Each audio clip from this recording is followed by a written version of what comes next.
olá alunos, sejam mais uma vez bem-vindos ao Se Liga na Educação. Eu sou a Débora, professora de Química, e hoje nós vamos dar então início a um novo tema. Nós trabalhamos ao longo desses ciclos, todas as funções orgânicas e agora, várias funções orgânicas, desculpa, e agora nós vamos trabalhar um tema diferente, que será isomeria, ok? Bom, para o objetivo dessa aula, eu quero que vocês entendam a definição de isomeria e, com isso, consigam entender melhor as classificações da isomeria plana ou constitucional, tá bom? Então, eu coloquei aqui que nós precisamos diferenciar isomeria espacial e plana e nós vamos fazer isso através das nossas classificações. Nós vamos trabalhar, então, com a semana 3 do PET volume 4. Bom, para dar início, para podermos entender esse conceito, eu vou ler com vocês uma situação. Eu quero que vocês, alunos, se imaginem nela, ok? Então, numa aula experimental, a professora resolveu fazer um experimento com a turma. Ela separou os estudantes em grupos e entregou o roteiro da prática. Manuelzinho foi escolhido do seu grupo para buscar os reagentes para o experimento. No roteiro, pedia o uso de um solvente, porém, ao ir na bancada dos reagentes, Manuelzinho esqueceu o nome do solvente, mas recordou da fórmula molecular que estava no roteiro, C4H10O. Na bancada, havia 2 frascos. Em ambos os rótulos estavam a mesma fórmula molecular, porém, nomes diferentes. Como que isso é possível? Bom, exatamente isso, gente. Nomes sempre vão estar relacionados com a estrutura molecular do composto. Então, o nome diferente indica substâncias diferentes, logo, propriedades diferentes.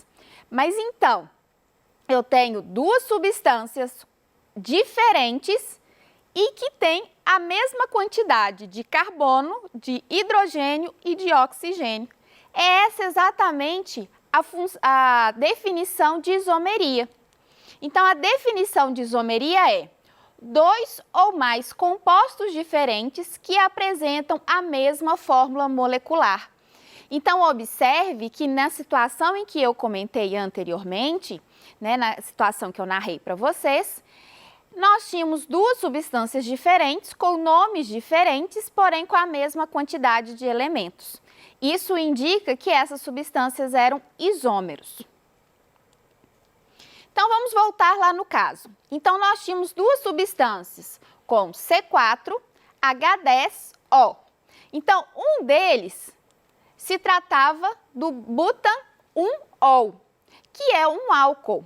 Esse álcool ele tem ponto de ebulição mais ou menos 118 graus Celsius e tem uma densidade de 0,81 gramas por centímetro cúbico. O outro solvente na bancada se tratava do etoxetano, é um éter. Ou seja, esse éter é uma outra substância. Observe, por exemplo, o ponto de ebulição do éter, ele é 35 graus Celsius, enquanto que o álcool é 118. O éter, ele tem a densidade de 0,71 gramas por centímetro cúbico, enquanto que o álcool tinha 0,81 gramas por centímetro cúbico. Observe que nomes diferentes, substâncias diferentes, propriedades específicas diferentes. Logo, são outras substâncias. Vamos olhar a estrutura dos dois? Então, pela estrutura, vocês vão perceber que se trata, então, o primeiro de um álcool, onde eu tenho o OH ligado à cadeia. E no outro, eu tenho um heteroátomo, ou seja, um átomo diferente de carbono e hidrogênio entre carbonos. Então, eu tenho aqui um álcool e aqui um éter. Os dois são isômeros. Apesar de por serem funções diferentes, substâncias diferentes, mas terem a mesma quantidade de elementos, ok? Bom, vamos avaliar aqui essa tabela que eu trouxe. Por quê? Nessa tabela, vocês vão ter uma ideia de quantos isômeros são possíveis só dentro da função de alcanos, ok? Então, quando eu tenho um C4H10, a probabilidade, a quantidade de isômeros possíveis são 2. Se eu tenho um C5H12, eu tenho 3 possíveis isômeros. Observe que eu aumentei ali a quantidade da cadeia, né? A quantidade de carbonos. Se eu passar agora para C10H22, eu tenho 75 possíveis isômeros. No C20H42, eu tenho mais de 300 mil isômeros possíveis. E no caso do C40H82, eu tenho mais de 62 trilhões de possibilidades de isômero. Observe que são muitos isômeros, ou seja, uma mesma quantidade de carbono pode me mostrar ter uma quantidade muito grande de estruturas. Logo, o que a gente conclui com isso? Que apenas com a fórmula molecular eu não consigo definir qual é a minha substância. Eu preciso identificar a estrutura ou o nome de acordo com a IUPAC para poder identificar as minhas substâncias, ok? Apenas com a fórmula molecular, como o Manuelzinho tentou fazer, não tem como você diferenciar uma substância da outra. Bom, agora eu vou mostrar para vocês aqui no flip chart algumas substâncias para exemplificar aquilo que não é isômero. Por quê? Eu preciso treinar o seu olhar para quando você tentar fazer os exercícios ou for fazer algum tipo de concurso, você consiga identificar o que é um isômero e o que não é um isômero. Então, eu vou pedir para vocês acompanharem comigo as estruturas que eu vou colocar aqui, que não são isômeros. Sempre eu vou colocar em pares, ok? Então, vamos lá? Então, primeiro aqui, H3, CH2, CH2, CH3. Agora, observe essa outra estrutura que eu vou desenhar aqui embaixo.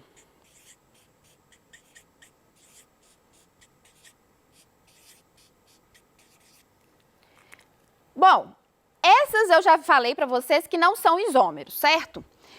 Por que não são isômeros? Observe que aqui eu tenho 2CH3 e 2CH2, ok? Numa estrutura linear.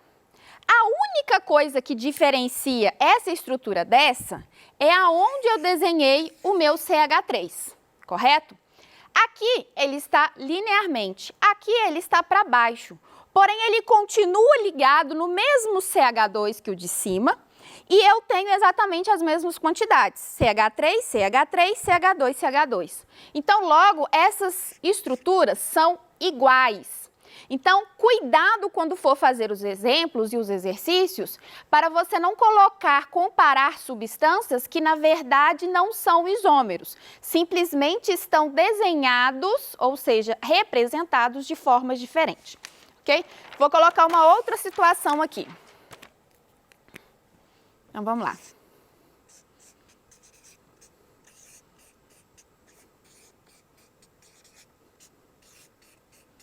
Então, aqui eu tenho uma cadeia linear, CH3, CH, CH3, e tenho uma ramificação no segundo carbono. Agora, olha essa outra estrutura aqui.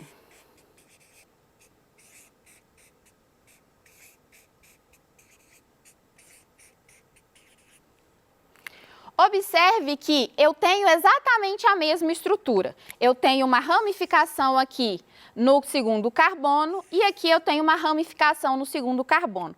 O que diferenciou um do outro foi simplesmente o fato de eu ter desenhado um para cima e o outro para baixo. Mas eles continuam sendo a mesma estrutura, ok? Não há diferença de um para o outro.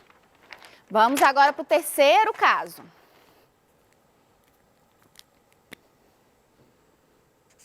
Então, agora eu vou trabalhar com o anel aromático.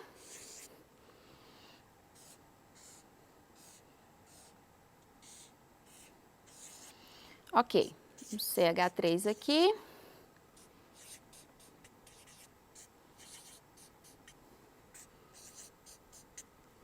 Então, aqui eu também já afirmo para vocês que se trata da mesma estrutura. Uai, Débora, mas então como que eu vou saber? Aqui está o OH para cima, para baixo, como que eu vou fazer isso? Observe que eu vou usar o CH3 como referência. Se eu cortar aqui, fazer uma linha no CH3, vocês vão observar que ele corta o anel no meio, certo? O OH, ele está na posição orto. Ou seja, aqui é a minha referência, essa posição e essa é orto, essa daqui é meta e essa é para. Vou colocar as siglas aqui só para vocês lembrarem. Então, orto, meta e para.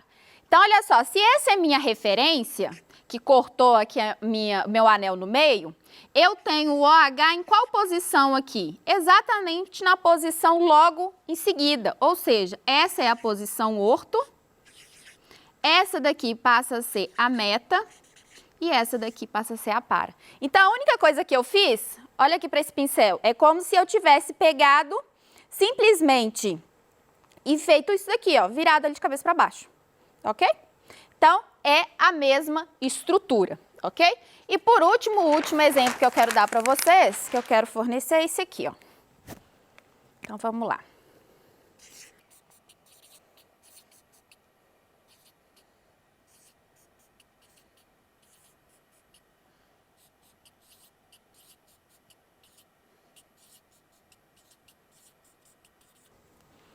Então, também se trata exatamente da mesma estrutura. Eles não são isômeros, são iguais. Por quê? Porque eu tenho um OH ligado a um CH2. Aqui eu tenho um OH ligado a um CH2.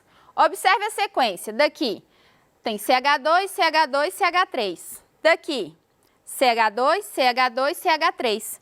Então, a estrutura é exatamente a mesma. Então, o que foi que eu fiz? Eu simplesmente peguei, como se eu tivesse pegado esse pincel e virado ele.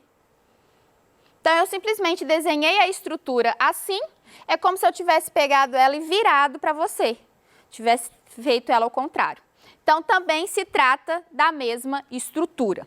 Bom, diante dessas informações, vocês agora já têm um olhar um pouco mais específico para vocês entenderem aquilo que não é isômero. Agora vamos voltar ao que é um isômero. Quais são os isômeros? Então vamos lá. Então a classificação dos isômeros, das isomerias, são duas. Nós temos o isômero constitucional ou plano e temos os isômeros espacial ou estereoisomeria ou estereoisômeros, tá? Então qual é a diferença dos dois? Na plana, eu consigo diferenciar uma substância da outra usando uma fórmula plana, ou seja, usando representações planas. Mas, Débora, o que seria uma representação plana? É justamente a representação que você desenha no seu caderno, que está impresso no seu PET, que eu coloco aqui nos meus slides. Então, isso são representações planas, ok? Quando eu preciso diferenciar uma substância da outra, eu preciso usar recursos tridimensionais ou desenhos dentro, né, dos eixos, dos nossos eixos X, Y e Z. Então, eu estou falando de isomeria espacial. Hoje, na aula de hoje, nós vamos tratar apenas da plana ou constitucional, ok? E com isso, nós vamos trabalhar cada uma das subclassificações que tem dentro desta categoria de isomeria, ok? Então, olha só, dentro da isomeria constitucional ou plana, nós temos a isomeria de função, a isomeria de cadeia, isomeria de posição, isomeria de compensação ou metameria e tautomeria, ok? Vamos falar agora sobre a isomeria de função. O que seria uma isomeria de função? A definição é: a principal diferença está no fato dos isômeros pertencerem a grupos funcionais diferentes. Então, eu tenho substâncias com grupos funcionais diferentes, mas que têm a mesma quantidade de elementos, ou seja, que têm a mesma fórmula molecular. Então, aqui eu trouxe o exemplo. Observe que aqui eu tenho o propanal e o propanona. Eu tenho no primeiro, na parte de cima, um aldeído e embaixo eu tenho uma cetona. Eles têm a mesma quantidade. Se vocês contarem aqui, eles vão ter 3 carbonos e 6 hidrogênios e 1 oxigênio. Exatamente a mesma quantidade. Então, eles são funções diferentes. Bom, isomeria de cadeia. Então, a definição é: a classe funcional é a mesma. Então, diferente da isomeria de função, agora a função não altera. O que vai alterar é justamente a cadeia carbônica, ok? Então, diferente do outro, as funções serão as mesmas, porém a cadeia carbônica será diferente. Então, observe aqui. Eu tenho um ciclopropano e tenho um propeno. Então, eu tenho a mesma quantidade de carbonos e a mesma quantidade de hidrogênios. Porém, o ciclopropano é uma cadeia carbônica cíclica, fechada, e ela é saturada, apenas ligações simples. Enquanto que o propeno é uma cadeia aberta e é insaturada por conta da dupla ligação. E os dois são hidrocarbonetos, ou seja, a função é a mesma, porém as cadeias são diferentes. Isomeria de posição. A diferença nesse caso está na posição de um grupo, OH, CH3 ou outro, ou de uma insaturação. Então, eu trouxe aqui 3 exemplos para vocês. Então, o primeiro, eu tenho aqui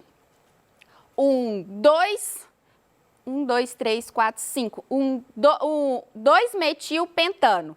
E no outro eu tenho um 3-metilpentano. Observe que o CH3 está ligado no segundo carbono, na primeira molécula, e no outro o CH3 está ligado no terceiro carbono.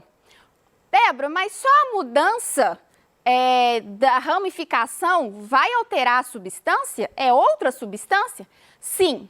De novo, nomes diferentes, substâncias diferentes, propriedades diferentes, ok?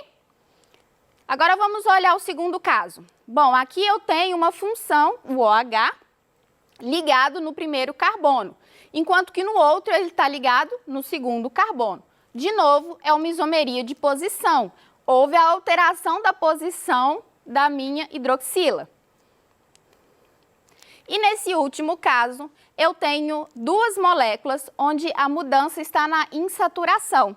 Então, observe que na primeira molécula à esquerda eu tenho uma insaturação começando do primeiro carbono, enquanto que do lado eu tenho a insaturação começando do segundo carbono. Logo, são substâncias diferentes também. Então, isomeria de compensação, alguns autores dizem que é uma peculiaridade da outra função. Então, as funções são iguais, a cadeia é igual, o que vai variar é justamente a posição de um heteroátomo, ou seja, esse átomo que vai se diferenciar tem que estar entre carbonos. Observe que aqui eu tenho um éter que alterou a posição onde está o oxigênio, ok? E a tautomeria, gente, eu quero que vocês sigam aqui comigo primeiro no flipchart antes de ler a definição, tá? Eu quero mostrar para vocês uma situação que acontece com o enol. Então, vamos lá. O que é um enol? O enol é quando eu tenho uma dupla ligação entre carbono, certo? E um OH aqui ligado. O oxigênio, por ele ser muito eletronegativo, ele é capaz de puxar os elétrons da dupla ligação que está próximo a ele e levar para o oxigênio. E esse hidrogênio, ele é expulso daqui da hidroxila para que esse oxigênio não fique instável. Observe que aqui eu tenho um enol. E esse processo que eu citei para vocês, ele é espontâneo. Ele, sempre que você tiver um enol na sua substância, ele vai existir. E olha o que ele se transforma. Ele se transforma num CH3, CH, dupla O. Ou seja, de um enol, ele se transforma em um aldeído. Então, a tautomeria é justamente isso. Vamos ler a definição? Tautomerias são isômeros que coexistem em equilíbrio químico. À primeira vista, são isômeros de função, porém, ocorre o fato curioso entre eles. Um grupo consegue se converter no outro grupo funcional. E aí nós temos 2 situações específicas. E todas as 2 situações sempre vai envolver o enol. Mas, Débora, quando eu vou saber que é isomeria de função ou isomeria tautomeria? Bom, Na isomeria de função, você tem diversas funções ali. E na tautomeria, você vai sempre desconfiar quando você tiver um enol. Por quê? Como eu disse, nós temos duas situações. Nós temos o equilíbrio aldo-enóico, ou seja, quando eu tenho um enol se transformando no aldeído. E eu tenho o equilíbrio cetoenólico, que é quando eu tenho um enol se transformando em uma cetona. Bom, com isso, gente, eu finalizo então o conteúdo da terceira semana. Espero que vocês tenham gostado da aula de hoje. Se ficou alguma dúvida, principalmente com relação à tautomeria, não deixe de mandar as suas dúvidas aqui nos nossos canais de atendimento para sanar sua dúvida no nosso momento do ao vivo, no Tira Dúvidas, ok? No mais, um grande abraço e até mais!